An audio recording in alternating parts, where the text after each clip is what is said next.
नमस्कार, मैं शिमला से राजेश मंडोत्रा। आप देख रहे हैं दिव्य हिमाचल टीवी का खास कार्यक्रम हिमाचल की बात मेरे साथ। आज इस कार्यक्रम के जरिए दिन भर की जो अपडेट है वो आपके साथ साझा करेंगे और जो बड़ी घटनाएं हैं उनका विश्लेषण करेंगे।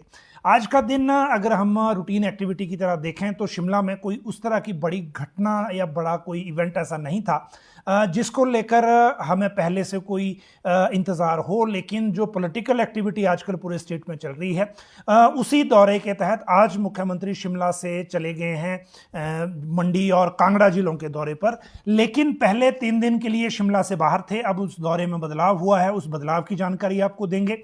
और क्योंकि चीफ सेक्रेटरी शिमला में नहीं है, फाइनेंस सेक्रेटरी भी आज शाम से शिमला में नहीं है और मुख्यमंत्री भी नहीं है, तो इस तरह से कल और परसों ये 2 दिन ऐसे हैं जो एक तरह से खाली जाएंगे, क्योंकि मुख्यमंत्री मंडे शाम को शिमला लौटेंगे वापस और मुख्य सचिव भी मंडे को वापस आएंगे और जो फाइनेंस सेक्रेटरी है वो ट्यूसडे को अब सचिवालय में होंगे। तो इन सारी चीज़ों को देखते हुए आज जो घटना हुई हैं उनकी बात करते हैं। आज सबसे पहले तो क्योंकि मुख्यमंत्री शिमला आ गए थे, कुल्लू में कार्यक्रम के बाद अराजपत्रित कर्मचारी महासंघ के अध्यक्ष भी शिमला आ गए थे। उसके बाद फाइनेंस सेक्रेटरी को बुलाया गया मुख्यमंत्री के निवास ओकओवर और सुबह फाइनेंस सेक्रेटरी प्रबोध सक्सेना और अराजपत्रित कर्मचारी महासंघ के अध्यक्ष अश्विनी ठाकुर और मुख्यमंत्री के बीच में बैठक हुई। उस बैठक में मुख्यमंत्री ने एक डायरेक्शन दी, उसके बाद सचिवालय में जाके 12 बजे फिर बैठक हुई और उस बैठक के बाद क्या चीज़ें निकली हैं, खासकर पे रिवीजन रूल्स जो जिनको लेकर राइडर के कर्मचारियों को इंतजार है और जेओआईटी की, तो वो आज जानकारी आपको देंगे। अभी तक की अगर हम एक्टिविटी देखें तो सबसे बड़ी खबर यही है। जहां तक बात मंत्री और विधायक बीजेपी में किस बात से डरे हैं, उनको किस चीज़ का डर है, वो आज आपके साथ बात करेंगे। और ये इसलिए करेंगे क्योंकि कांग्रेस ने, आपको पता है, पिछले कल ही आवेदन मांग लिए हैं, जो टिकट जो चाहते हैं, जो चुनाव लड़ना चाहते हैं, उनसे आवेदन मांगे हैं। लेकिन बीजेपी में उल्टा टिकट के लिए डर क्यों है वो आज आपको जानकारी देंगे। महिलाओं के हवाले जो एग्जाम सेंटर हैं वो कहाँ किए गए हैं, ये एजुकेशन बोर्ड ने आज स्टेप लिया है, लेकिन इसका एग्जैक्ट असर क्या होगा वो बताएंगे आपको। पेंशनर जेसीसी को लेकर नया झमेला क्या पड़ा है वो बात करेंगे। 31 अगस्त की ये बैठक प्लान हुई है। सीएम के दौरे में क्या बदलाव हुआ उसकी बात आपको करेंगे, क्योंकि 6 बजे जो हमने बताया था उसमें से एक चेंज हुआ है और उस चेंज की जानकारी अब आपको देंगे। टीजीटी हेडमास्टर और प्रिंसिपल प्रमोशन को लेकर भी आपको अपडेट देंगे। और क्योंकि जो आज की सिचुएशन है, आज भी वही कुछ चीज़ ऐसी फैलाई गई जिससे ये लगा कि कोई कन्फ्यूज़न टीजीटी कैडर के बीच में हुआ। अगली बात हेल्थ और एचपीयू की में जो नई नौकरियां हैं उनकी बात करेंगे, कौन कौन सी नौकरियां इसमें नई हैं। लंपी वायरस में कैसे हालत बिगड़ी है और कैसे आउट ऑफ कंट्रोल ये बीमारी होती जा रही है उसकी भी बात करेंगे। और इसके साथ जो पशुपालन विभाग की तैयारी और राज्य सरकार के जो दावे हैं उनकी भी साथ में बात करेंगे कि ये पहले झूठे दावे एक तरह से क्यों किए गए। सेंट्रल टीम कल से हिमाचल में है, इसको आप आज इसलिए पढ़िए क्योंकि अखबार की भाषा में कल आज होता है, तो वैसे कल से हिमाचल में है सेंट्रल टीम। और ये पहली बार है कि बरसात के नुकसान का जायजा लेने के लिए सेंट्रल टीम बरसात के दिनों में ही आ गई है, जनरली सर्दियों में आती थी। वोटर लिस्ट को लेकर एक और फैसला हुआ है, उसकी जानकारी आपको देंगे। कोविड से कितनी मौतें हुई वो आपको बताएंगे और जो मौसम की रिपोर्ट है साथ में वो आपके साथ रखेंगे। सबसे बड़ी बात अगर हम अभी आपके साथ करें तो एक तो जो एक आग्रह हम आपके साथ करते हैं रोज़ जब भी ये बुलेटिन हो, उस आग्रह को एक बार फिर से कर लेते हैं। और वो आग्रह जो है आग्रह हैं वो इस तरह से करेंगे कि जो लोग आप लोग देख रहे हैं, जितने लोग जुड़ गए हैं, वो एक बार इस लाइव को अपने जो फेसबुक पेज पर या किसी ग्रुप पे ज़रूर शेयर कर लें ताकि और लोगों को भी इसकी जानकारी मिल पाए। अगर हम कोविड की बात करें तो आज 3820 सैंपल टोटल लिए थे, 148 नए केस मिले, 206 रिकवर हुए, तो टोटल एक्टिव केसेस 1361 हो गए हैं, लगातार कम हो रहे हैं। लेकिन इसके साथ जो 8 पेशेंट जो हैं आज डिस्चार्ज हुए, 12 पेशेंट आज एडमिट हुए, 52 टोटल पेशेंट अभी एडमिटेड हैं, लेकिन आज 2 डेथ भी हुई हैं। टोटल डेथ 4179 हो गई है।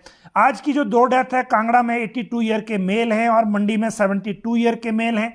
दोनों को ही जो मल्टीपल माइलोमा जो था ये मंडी वाले केस में है और टाइप 2 डिजीज दोनों को है। तो दोनों ही कोमॉर्बिडिटी के केस हैं।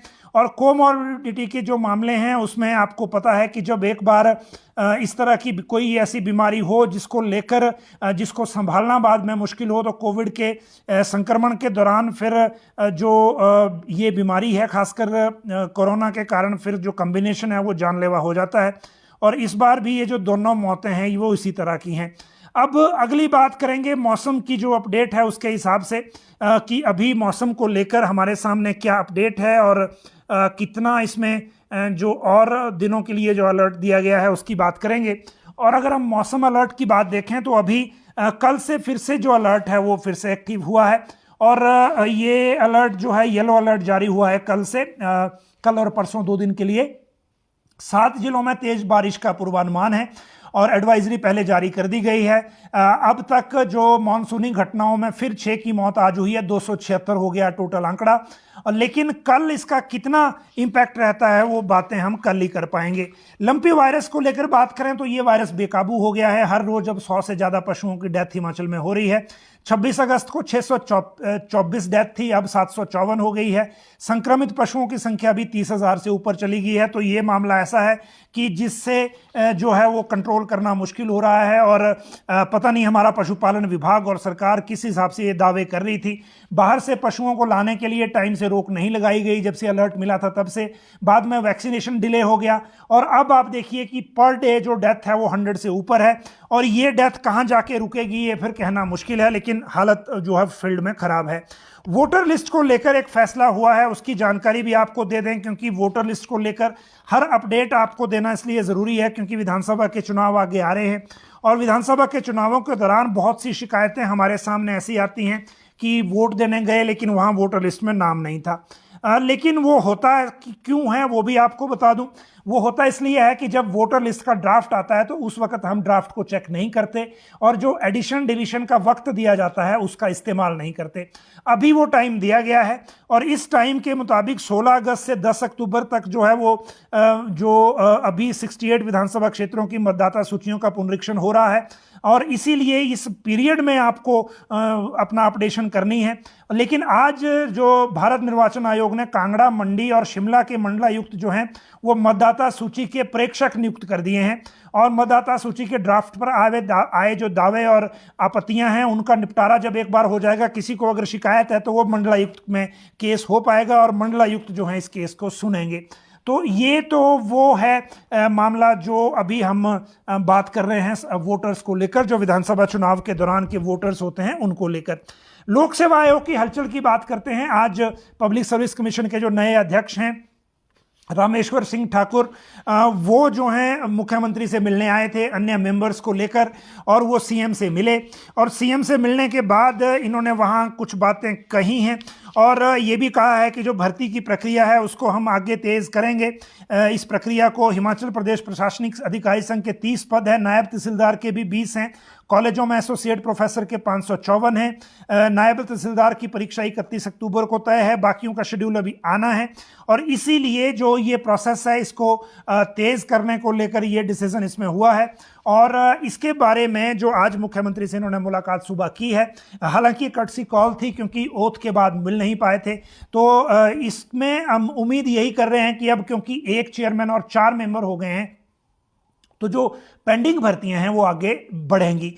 चंबा में जो डुग्गर प्रोजेक्ट है वो ये 1795 मिलियन यूनिट वार्षिक उत्पादन करेगा। ये डुग्गर और विद्युत बग्गी जल विद्युत परियोजनाओं के लिए जो कॉन्ट्रैक्ट MOU है वो साइन हुआ है और इसके लिए इससे 4,300 लोगों को रोजगार प्राप्त होगा और टोटल लागत जो है वो 4,000 करोड़ के आसपास है। आज मुख्यमंत्री जयराम ठाकुर की उपस्थिति में 500 मेगावाट जल विद्युत क्षमता के डुग्गर परियोजना और 42 मेगावाट की बग्गी जल विद्युत परियोजना के लिए MOU साइन किया गया।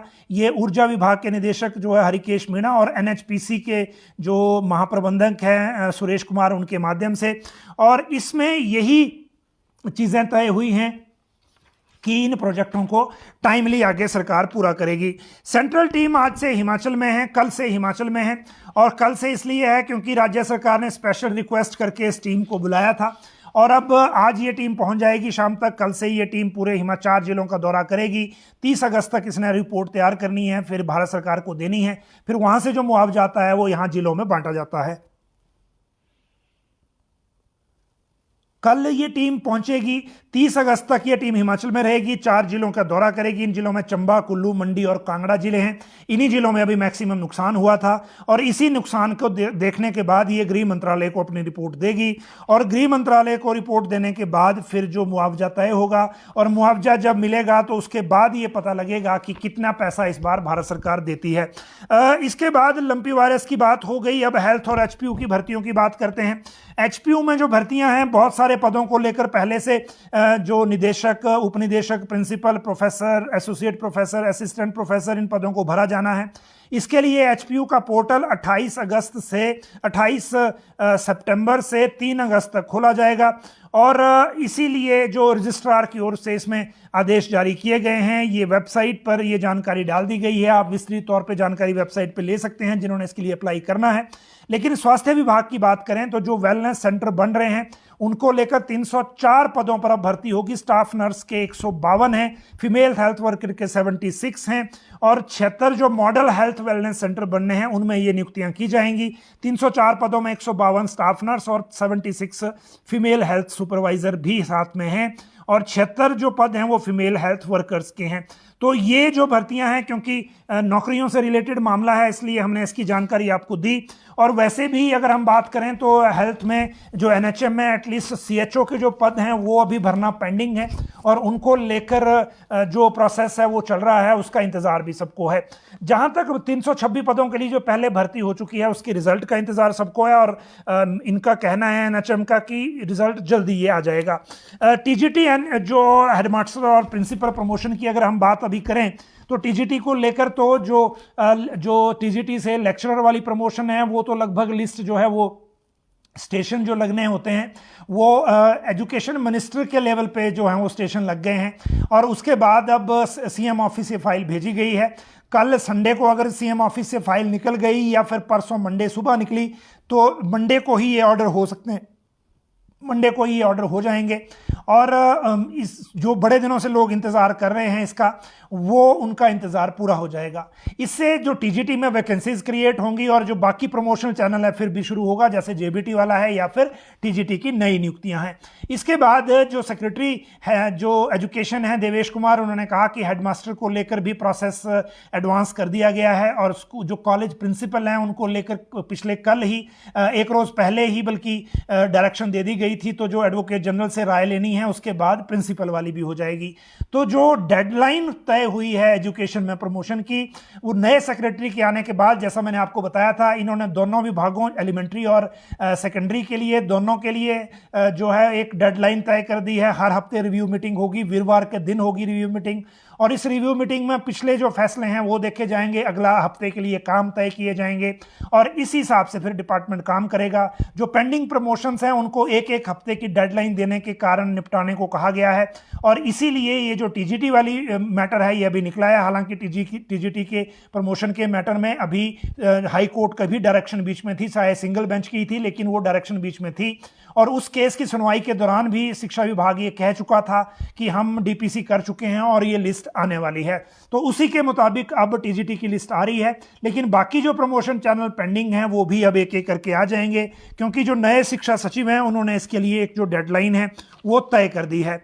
जहां तक बात सीएम के दौरे में क्या बदलाव हुआ है उसकी बात आपको बताएं तो वो दौरे में बदलाव इसलिए हुआ है क्योंकि आज ये शिमला से गए, फिर उसके बाद आईआईटी मंडी गए जहां कमांड में एक कार्यक्रम रखा गया था। उसके बाद 75 साल का एक इवेंट था, उसमें शामिल हुए। फिर आगे ये कंसा चौक में जहां 75 साल वाला इवेंट था बल में, और यहां भाषण देने के बाद फिर अब रात को मंडी में है।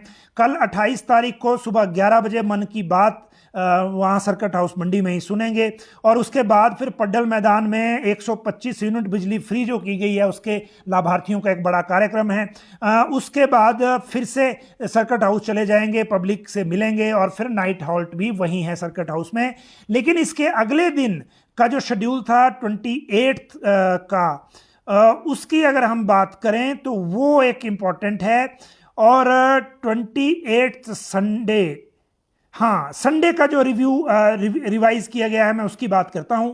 संडे को 11 बजे मन की बात ये मंडी रखा गया है, और लेकिन नाइट हॉल्ट पिछले कल का यानी कि आज का वो मंडी में है। कल संडे है, 11 बजे वहां पहुंचना है, लेकिन संडे को सुबह जो है संडे की शाम को 4:30 बजे जो मुख्यमंत्री हैं वो कल शिमला वापस आ रहे हैं शाम को, और 5:15 बजे वो ओवर पहुंच जाएंगे, और फिर अगले दिन 29 को 9:45 बजे शिमला से धर्मशाला जाएंगे। यानी कि पहले जो कल का दिन शिमला ना आने का प्रोग्राम था वो चेंज होके अब चेंज हो गया है, कल शिमला आ रहे हैं, और इसीलिए उम्मीद है कि जो फाइल है ये प्रमोशन वाली वो भी फिर कल निपट जाएगी, कल निकल जाएगी। फिर कांगड़ा में जो परसों जब जाएंगे मंडे को सुबह, तो वहां पर 2 कार्यक्रम जो हैं शाहपुर और धर्मशाला की कंस्टिट्यूंसी के 75 साल वाले वो हैं, एक दाड़ी ग्राउंड में, एक एसडीएम जो ऑफिस है शाहपुर वाला उसके आसपास है कहीं, और फिर उसके बाद ये पुलिस ग्राउंड धर्मशाला से शिमला के लिए वापस आ जाएंगे। तो 29 तारीख को शाम को फिर शिमला आ जाएंगे, 30 को शायद कुल्लू के आनी जा रहे हैं, और 31 को जेसीसी की पेंशनरों की जो जेसीसी है शिमला में उसमें शामिल होंगे।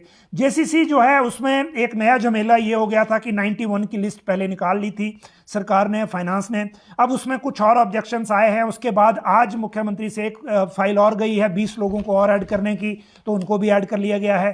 अभी 2-3 लोग और बचे हैं जिनके ज्ञापन पेंडिंग है, हो सकता है सोमवार को उनको भी ऐड कर लिया जाए। तो जो पेंशनरों की जेसीसी है वो 100 से ज़्यादा लोगों की अब हो जाएगी, मुझे लगता है 125 तक नहीं आंकड़ा चला जाए, और ये जो आर्म्सडेल के जो कॉन्फ्रेंस हॉल है उसमें हो पाएगी या नहीं ये बाद में पता लगेगा, लेकिन मुख्यमंत्री के निर्देश हैं कि वो पेंशनरों की जेसीसी में खुद भी शामिल होंगे। तो ये 31 तारीख को होने वाली है। महिलाओं के हवाले कौन से एग्जाम सेंटर किए हैं ये भी आपको बता दें, ये एजुकेशन बोर्ड का डिसीजन है, और इन्होंने सावित्रीबाई फुले महिला परीक्षा केंद्र योजना एक जो लॉन्च की थी, उसमें अगले जो बोर्ड एग्जाम हैं उनके लिए जितने जो स्कूल हैं वो बने हैं उसके मुताबिक अगर हम देखें तो उसमें बहुत सारे जो स्कूल हैं वो इसमें शामिल किए गए हैं डिस्ट्रिक्ट में, और जितने स्कूल इसमें शामिल किए गए हैं उनके मुताबिक अभी आप देखिए जो लिस्ट शो कर रही है पूरे प्रदेश में, उसके मुताबिक 84 स्कूलों का जो इंचार्ज है परीक्षा कराने के लिए सेंट्रल सुप्रिटेंडेंट और डिप्टी सुप्रिटेंडेंट जो हैं वो सारी केवल महिला प्रवक्ता या महिला अध्यापक होंगे। पूरे परीक्षा केंद्र का संचालन इनके जिम्मे किया गया है, ये जो महिला टीचर हैं उनके लिए। और इसके बारे में आप विस्तृत खबर जो है वो कल पढ़ सकते हैं, क्योंकि एक एक स्कूल का नाम लेना भी संभव नहीं है। लेकिन ये जो एजुकेशन बोर्ड ने एक नया अटेम्प्ट किया है महिला सशक्तिकरण की एक संदेश देते हुए, तो उसकी जानकारी हमने आपको दी। अब बात करते हैं मंत्री विधायक किससे डरे हुए हैं, और वो डर की बात इसलिए क्योंकि बाकी पार्टियों में जैसे मान लीजिए कांग्रेस में जो भी सिचुएशन है वो ये है कि उन्होंने अपने यहाँ जो चुनाव लड़ने के लिए जो इच्छुक हैं उनसे आवेदन मांग लिए हैं, और ये आवेदन जो मांगे गए हैं ये आवेदन मांगे गए हैं उनसे जो उनको फ्री ऑफ कॉस्ट आवेदन ये करना है। पहले इसके पैसे लेती थी कांग्रेस पार्टी, लेकिन इस बार जो विधानसभा चुनाव लड़ना चाहते हैं उनको जो है फ्री में आवेदन करने का एक ऑप्शन दिया गया है। लेकिन दूसरी तरफ बीजेपी में सिचुएशन इतनी गंभीर है कि चाहे मंत्री हो चाहे विधायक सभी डरे हुए हैं, और वो डरे हुए हैं बीजेपी के जो सर्वे शुरू हो रहे हैं उनसे, या सर्वे जो चल रहे हैं उनसे। मैं आपको बात बताऊं कि अभी अगर सर्वे का डर है तो वो क्यों है, ये भी अपने आप में एक बड़ी अपडेट है। और वो बड़ी अपडेट इसलिए है क्योंकि बीजेपी जो अभी तक जितने जो पार्टी के लोग हैं इनसे जब बात करें तो जो सूचनाएं हमारे सामने आ रही है उसके मुताबिक बीजेपी 3 सर्वे दिल्ली से करवा रही है, और वो तीनों सर्वे हिमाचल स्पेसिफिक हैं। और इसमें एक सर्वे जो है वो कंपैरेटिव है, यानी कि बाकी दल और बीजेपी तीनों का या सभी का क्या चांस अभी हिमाचल में है, एक ये है। दूसरा ये है कि जो बीजेपी स्पेसिफिक लोग हैं यानी कि अपने कैडर के भीतर क्या चल रहा है, एक वो है कि उनका क्या कहना है, और तीसरा वो है कि अगर जो प्रेजेंट विधायक या मंत्री है अगर वो नहीं है तो फिर और उनका विकल्प कौन हो सकता है। ये तीन जो सर्वे अलग अलग चल रहे हैं, और इन सर्वे की अगर मैं बात करूं तो इस सर्वे पर अभी जो सिचुएशन है उसके मुताबिक जो सिचुएशन चल रही है उसमें एक बात बिल्कुल क्लियर है कि किसी को भी अपना टिकट अभी कंफर्म बीजेपी में नहीं है। और इसकी सबसे बड़ी वजह यह है कि बीजेपी में 3 बार अभी कोर ग्रुप की बैठक हो चुकी है। एक बार कोर ग्रुप की बैठक में जब रात को 2 बजे तक चली थी तो सीट वार विश्लेषण हो गया था, किस सीट पे कौन चुनाव लड़ेगा और संभावित प्रत्याशी कौन है, संभावित चेहरे कौन है। उसके बाद जो कोर ग्रुप की रिपोर्ट है वो सर्वे के लिए फिर से दिल्ली गई है। एक सीट पर 3 लोगों के लिए सर्वे हो रहा है, जहां कैबिनेट मिनिस्टर प्रेजेंटली खुद है, वहां से भी 3 लोगों के विकल्प सर्वे के लिए दिए जा रहे हैं। और जो सर्वे पूछा जा रहा है लोगों से टेलीफोनिकली एक सिस्टम के माध्यम से कि जो इन 3 नामों में से आप किसको बेहतर कैंडिडेट मानते हैं जो अगला चुनाव जीत सकते हैं। और इस सिचुएशन में जो सर्वे की रिपोर्ट है वो बेस बन जाएगी अगले टिकट के लिए। और जो दावे चाहे जो मर्जी हो, आज हमने जो हिमाचल के बीजेपी के प्रभारी हैं विनाश राय खन्ना, उनसे भी पूछा। उन्होंने कहा कोर ग्रुप में जितनी डिस्कशन होनी है वो इंटरनल होती हैं, वो चली हुई है। जहां तक सर्वे की बात है इसको भी मीडिया से उस तरह से साझा नहीं किया जा सकता। लेकिन एक बात जरूर है कि बीजेपी सर्वे को में जो रिपोर्ट आएगी विनेबिलिटी के चांसेस की, उसके हिसाब से टिकट का फैसला करेगी। और सर्वे के साथ जो कार्यकर्ता का फीडबैक है फील्ड से कि कार्यकर्ता क्या सोचता है, कार्यकर्ता का ही सर्वे जो है इसमें अहम होगा। और इसीलिए किसी का भी टिकट जो है उस तरह से पक्का नहीं है। अभी जो 2-3 घटनाएं हुई हैं, 2 कांग्रेस के एमएलए शामिल करना, 2 जो निर्दलीय विधायक वो शामिल करना, उसके बाद कैडर के अंदर वैसे ही कई तरह के शंकाएं चल रही हैं कि पता नहीं लास्ट में क्या होगा, कौन आएगा और कौन जाएगा। लेकिन एक बात बिल्कुल क्लियर है कि जो लीडर हैं बड़े, जिन्होंने चुनाव लड़ने की तैयारी की है या जिनकी चुनाव लड़ने की इच्छा है या जो प्रेजेंटली सत्तारूढ़ दल की सरकार में है, उनको भी अभी ये कंफर्म नहीं है कि उनका टिकट पक्का है। और इसीलिए ये डर जो है ये बीजेपी का नुकसान करेगा या फायदा करेगा, ये आने वाले दिनों में पता चलेगा। लेकिन हर सीट पर जो कैलकुलेशन है संगठन की या जो पार्टी के सेटअप की, वो बहुत पिन पॉइंटेड है। और यही वजह है कि इसके कारण आगे परेशानी भी क्रिएट हो रही है कुछ लोगों में। जहां तक बात पेयर विजन और JOAIT की है तो उसको लेकर आज आपको कुछ फैक्चुअल इंफॉर्मेशन देते हैं। और वो इसलिए क्योंकि हमने ही आपको बताया था जब मंडी में मुख्यमंत्री की शाम कर्मचारियों के नाम एक कार्यक्रम था और उसमें फिर से मुख्यमंत्री ने कहा कि जो अप्रैल में आपसे वादा किया गया था वो अभी पूरा नहीं हुआ, लेकिन बहुत जल्द उसको कर देंगे। उसके बाद सेक्रेटरी फाइनेंस या और जो अराजपत्रित कर्मचारी महासंघ के बीच में कुछ एक्टिविटी हुई थी, हमने उसकी जानकारी आगे आपको दी थी क्योंकि फाइनेंस सेक्रेटरी ने कहा था कि मुझे 10 से 15 दिन दीजिए उसको क्लियर करने में। उसके बाद जब ये सारे लोग शिमला आ गए तो उसके बाद महासंघ ने फिर से प्रेशर डाला और ये प्रेशर दोनों तरफ डला है, सरकार में भी और अफसरों में भी। आज मुख्यमंत्री जयराम ठाकुर ने मंडी रवाना होने से पहले सेक्रेटरी फाइनेंस प्रबोध सक्सेना को बुलाया था ओकओवर, और ओकओवर बुलाने के बाद 1.5 घंटा ये आपस में बैठे। इसमें अराजपत्रित कर्मचारी महासंघ के अध्यक्ष अश्विनी ठाकुर भी थे और मुख्यमंत्री थे और प्रबोध सक्सेना थे। वहां जो डिस्कशन हुई उसके मुताबिक ये सीएम ने क्लियरली कहा है कि जो पेंडिंग मसले फाइनेंशियल आपके पास हैं जिनकी अनाउंसमेंट हो चुकी है, अनाउंसमेंट के मुताबिक उसकी नोटिफिकेशन जल्द करें, जल्द करवाएं, जो चीज़ें इसमें बची हैं उनको पूरा करवाएं।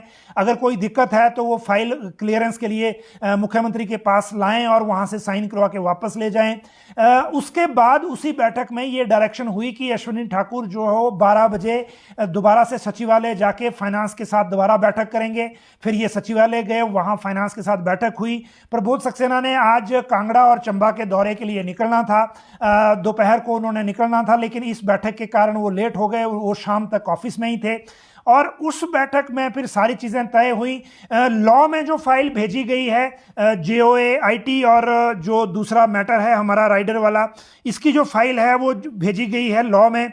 और लॉ में फाइल की भेजने के बाद मंडे और ट्यूसडे ये 2 दिन राजपत्रित कर्मचारी महासंघ ने दिए हैं केवल फाइनेंस को कि इन 2 दिनों में लॉ से फाइल वापस ली जाए, लॉ से फाइल करवाई जाए, क्योंकि वेटिंग एक बार इसकी हो चुकी है इसलिए ज़्यादा टाइम इसमें लगना नहीं चाहिए। और मंगलवार को ये फाइल हर सूरत मुख्यमंत्री के सिग्नेचर के लिए वापस आए ताकि इसकी नोटिफिकेशन हो। और अब मंगलवार को हो पाती है, बुधवार को हो पाती है, वो बात अलग है। इसी महीने हो पाती है या सितंबर के फर्स्ट वीक में हो पाती है, वो भी बात जुदा है। लेकिन एक बात बिल्कुल क्लियर है कि ये अब हलचल इस पे हुई है और ये फाइल जो है वो अगला जो हमारा इंतज़ाम है, जो अगला शेड्यूल आ रहा है हफ्ते का, मंडे से शुरू जो हो रहा है हफ्ता, उसमें ये बहुत इंपॉर्टेंट हो जाएगा कि इसमें बहुत सारी एक्टिविटी होगी, डेफिनेटली होगी, क्योंकि जो जितने मसले पेंडिंग हैं और मुख्यमंत्री से अगले जिले का टाइम भी लेना है राजपत्रित महासंघ ने, जो किसी और जिला में कर्मचारियों के लिए इस तरह का आयोजन करना है।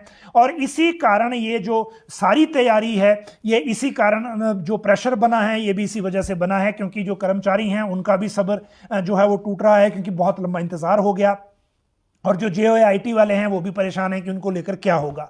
लेकिन जो फाइनेंस को कहा गया है कि JOIT को लेकर जो अभी अगस्त की सैलरी सितंबर में मिलनी है वो तो बन गई, लेकिन सितंबर की सैलरी जो अक्टूबर में मिलेगी वो नई फिक्सेशन के हिसाब से मिले, इसीलिए नोटिफिकेशन जो है वो सितंबर के फर्स्ट वीक में जरूरी है। अब ये कब हो पाती है, इसके लिए हम आगे इसको चेज करते रहेंगे और जो लॉ में गई है उसको भी आगे देखेंगे। लेकिन आज की जो अपडेट थी वो मैंने आपको बता दी।